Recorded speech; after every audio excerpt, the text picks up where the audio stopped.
I wanted to get involved in this project primarily because it allowed us to get themes across around austerity, and maybe in terms of how those themes could be overcome, especially for in the future where what we really want is prosperity, not just in terms of economic growth but also in terms of social cohesion.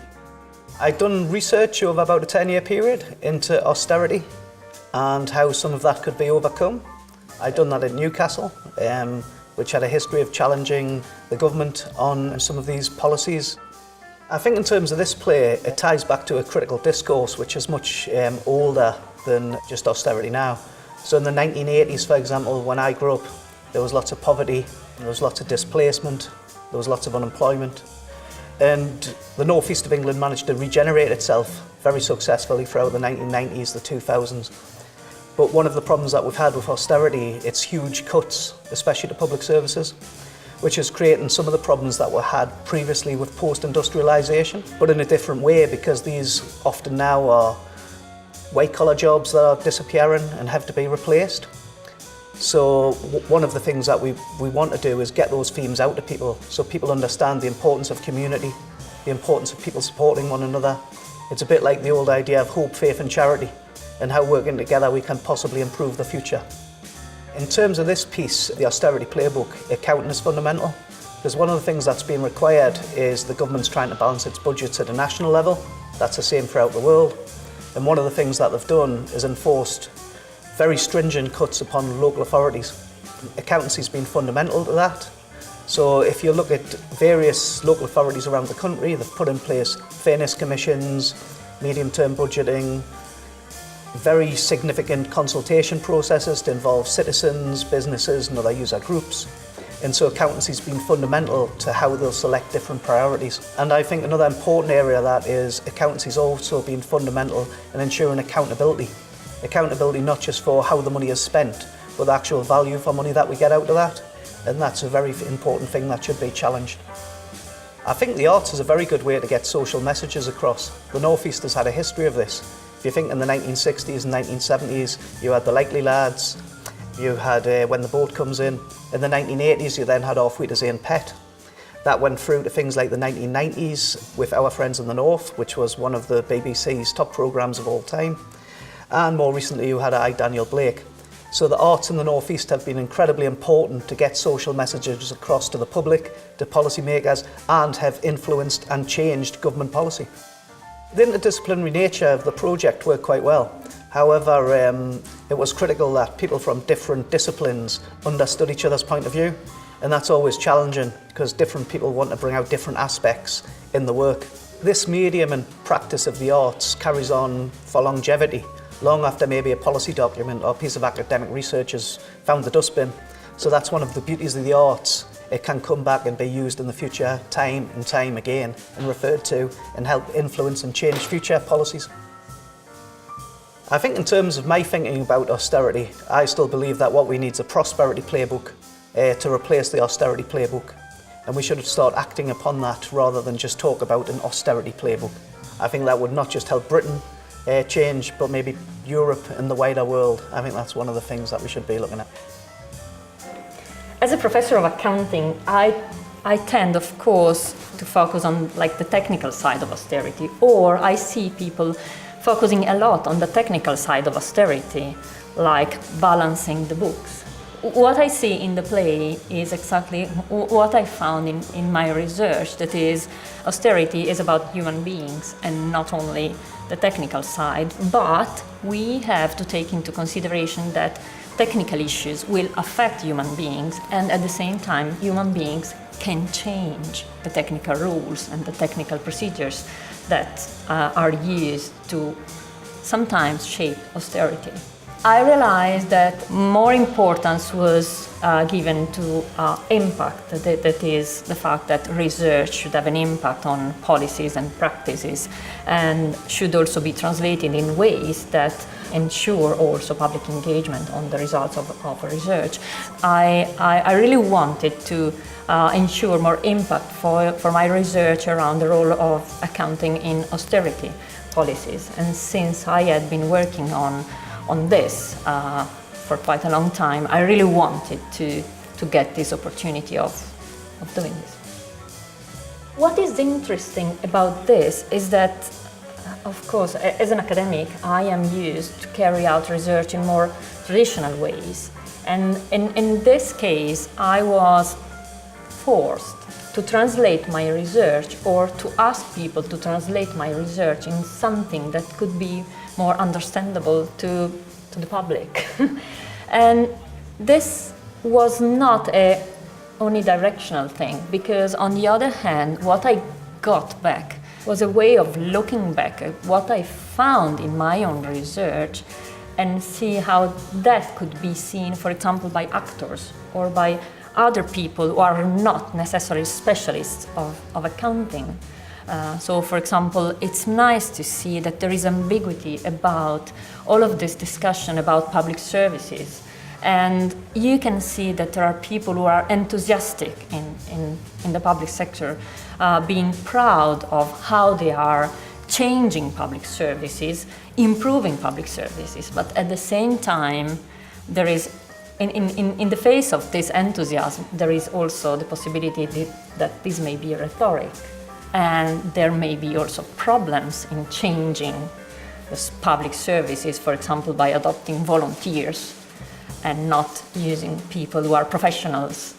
And I think it allows a further reflection on this ambiguity of whether what we see and the kind of changes that we see have to do more with the reality or the rhetorical or things. I think the most important thing about research has to do not with providing evidence once for all, but rather providing evidence and food for thought for people to give their own interpretation of this and build their own beliefs. But I think that actually music and theatre may be ways in which we can probably convey a stronger message to people. But what I wouldn't like about this is if we convey a single message. I really like the fact that through music and theatre, we offer a view, and then people can offer their own interpretation of that perspective of their view. So some people may go home with a certain message, but other people may capture different messages based on their own experiences and of course their own beliefs. I really love this experience, having this possibility of working with people in other disciplines and with completely different backgrounds. I think really enriched me. I really hope it's the same for them, but I really hope this is also a way of more generally enriching our knowledge about public services and possibly improving them.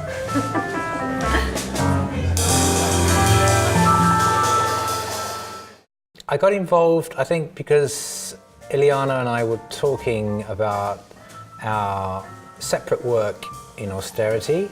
Ileana has obviously done quite a lot of work around the impact of European austerity, whereas I came at austerity through a very different way, and I'd written about the impact on the arts in Europe from the point of view of arts organisations, theatre companies across Europe.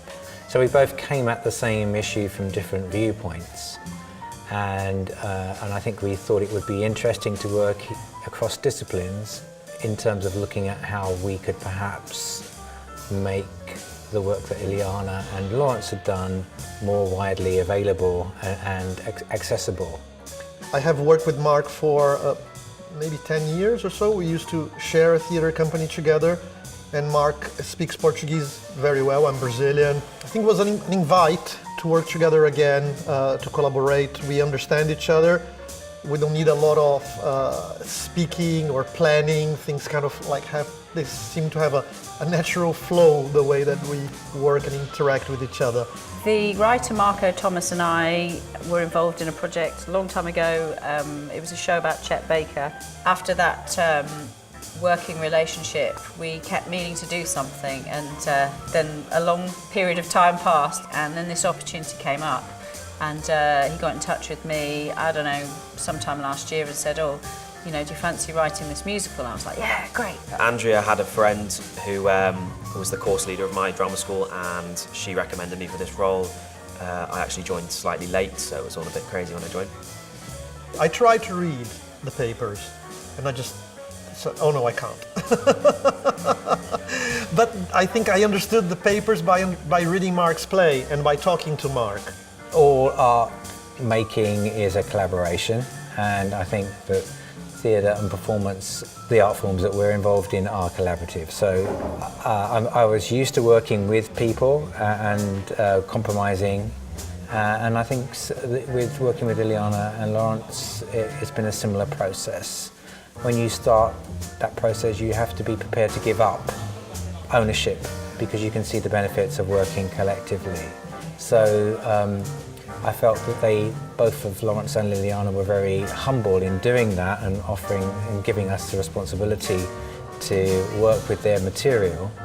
But obviously with that also comes a higher degree of responsibility that you feel that not only do you have to win the confidence of people and audiences that come to see the work, but you also have the feeling, the thoughts and the responsibilities of Laurence and Ileana and what they might think of that. So there's always a bit of compromise going on, and the process of making the work was very much about sharing and then being willing to listen to their feedback. It's kind of like different viewpoints, you know, different people seeing the same information, but with their toolkit.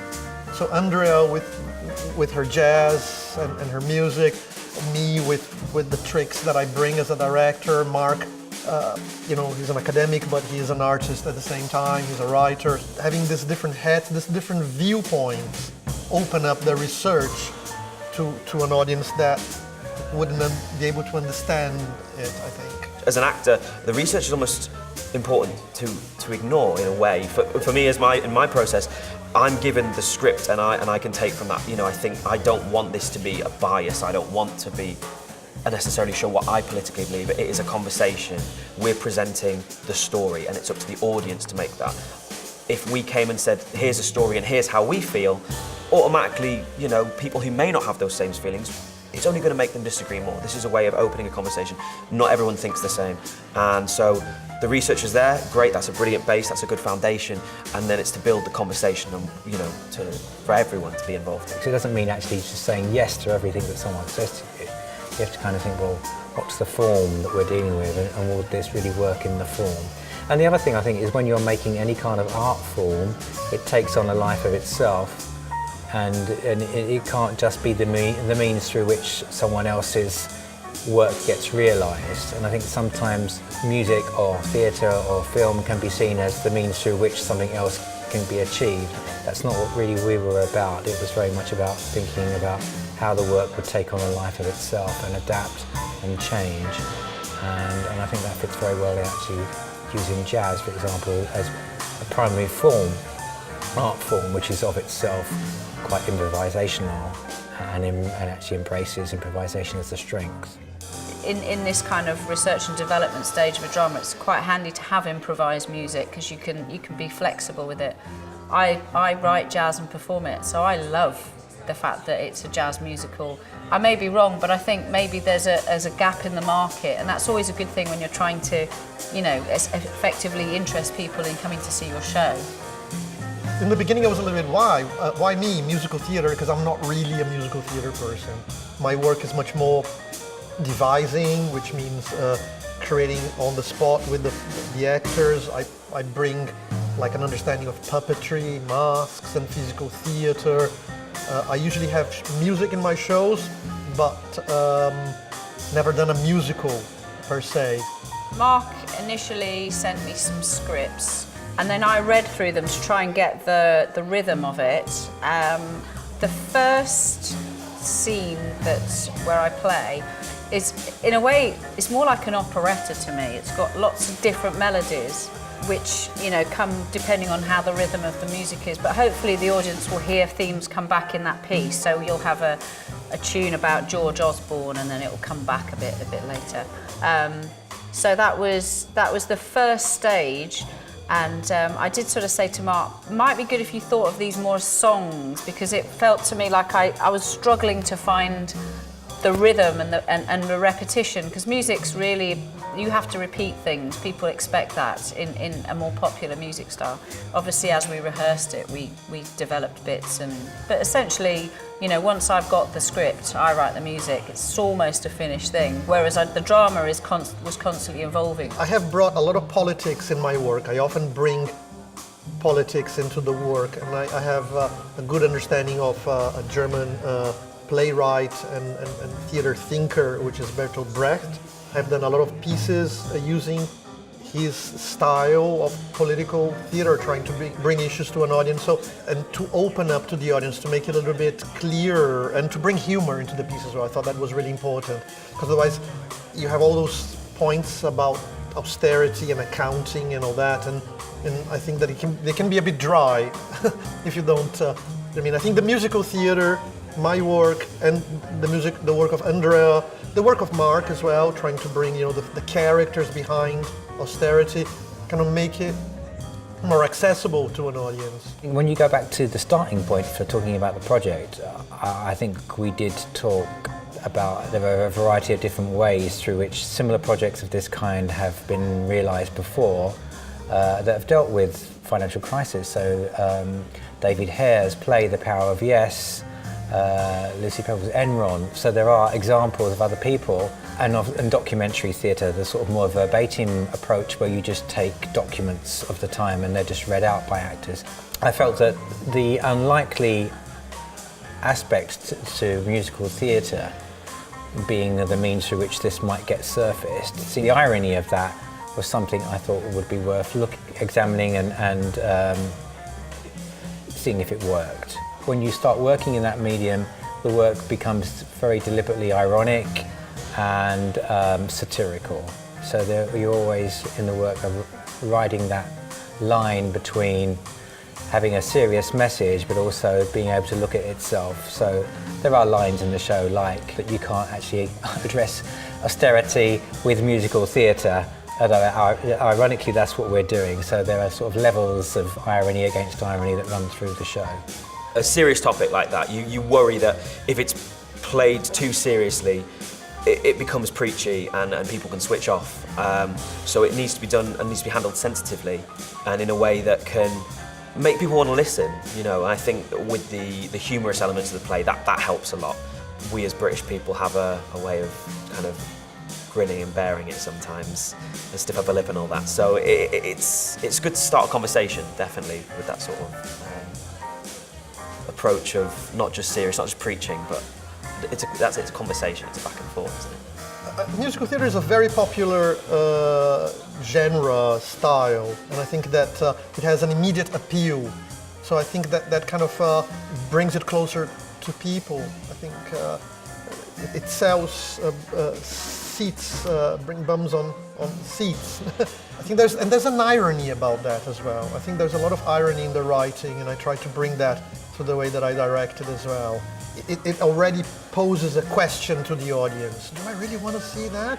Am I going, you know, and it provokes, it makes you think about austerity and its consequences and what it means to you immediately, just by the name of the play. Every culture in the world has their music, right? And for me, I mean, I studied musical theatre. I'm not the biggest fan of the musical genre. I find sometimes it's a bit superficial. But when it's done well, it connects into something that is more than just a thinking, it's a primal instinct, isn't it? Everyone has a song, everyone connects with music in a way that they don't always connect with the spoken word. This is a crazy show in some respects. The masks, the characters, the moments of just pure surrealism, and the music element just adds to that and makes it crazy, but also makes it 10 times more inviting. I think we deliberately decided not to set the piece in Newcastle because it's not documentary and it gives you a lot more artistic license to be playful and improvisational. I will be very interested to hear what people have to say about it. And I think that just adds the burden of responsibility onto us even more. And it's very relevant, very current, isn't it? And it's also something that people want to come and see. You know, they see it in the newspapers, austerity. And so I believe we're sold out tonight. So, you know, maybe that sort of subject matter is on people's minds at the moment. I'm from the northeast of England, and I am also a TA, a teaching assistant. So my life has been, and my friends' lives have been greatly impacted by austerity. Austerity is just a word, isn't it? Really, it doesn't begin to describe the rubbish that people have had to go through because of it. You know, it's just a word. It's a great label. We can blame it all on a single label, but that doesn't really tell the full story, does it? I don't think there is a message in the piece, and I don't think there is a kind of singularity of one idea that comes out of it. I would hope that people would take different things from it depending on their own perspectives. It kind of tells the story of a struggle to deal with an impossible conundrum, a problem that is impossible to resolve. That you know, when you are trying to balance a budget because you want to keep a secure future for a city, for all of its citizens, it places you in an almost impossible situation. And this isn't black and white. This is a very kind of grey area, and I think the piece tries to explore the layers of that territory without sort of saying this is the right thing to do, because in a sense there isn't a single right thing to do. I'm pleased that for example, in the piece we explore issues around immigration, which are kind of adjuncts often to thinking about austerity and the impact of austerity. They obviously did come to the fore around the Brexit vote, for example, but the seeds of that were there very much beforehand. So I think the way that we kind of explore the sort of the then and now right at the end of the piece is quite an interesting perspective as well on past events and current events. The northeast of England has a great sense of humour, and I'd like to think that this piece connects with that element of it, and, you know, laughing at how rubbish the world is sometimes, because realistically we've done nothing to deserve this. This has just happened to us, hasn't it? It made me think a lot about what it means to be a citizen and what the role of local government in citizenship should be. And I hadn't really thought an awful lot about that before, particularly I think within the sort of UK context. Community centres, libraries, you know, those bodies, institutions are a bit like things like the NHS and the BBC, are actually deep in the national psyche and are worth protecting, but are always under constant threat. And I hadn't really thought about that sort of more local, because of NHS, BBC, they're big national institutions. But when you take it down to that very local level, I hadn't really thought about that in the sort of detailed way that I had to. I work in the arts, I work with education, so I feel that I'm a victim of austerity. I am Brazilian, but I have an Austrian passport. I think austerity is hugely related to Brexit. It really gave me an understanding. I don't think that the playbook actually exists. Yeah, like a book that people in the council go there and read it. But it's kind of funny to think like that there's lots of formulas to make people accept austerity. There are things that make it more palatable and easier to sell to people. Yeah, I feel very angry about austerity. We're not going to solve it. It's a conversation. This isn't a solution, is it? This is a conversation. Part of the thing that I want in life is to communicate through my music. Mixing drama with music in that genre is brilliant, because now I've doubled my audience, you know, and I'm reaching people and they hear my music, and that means almost as much as me to performing and writing, the fact that I can communicate to a public. I just really hope people enjoy it.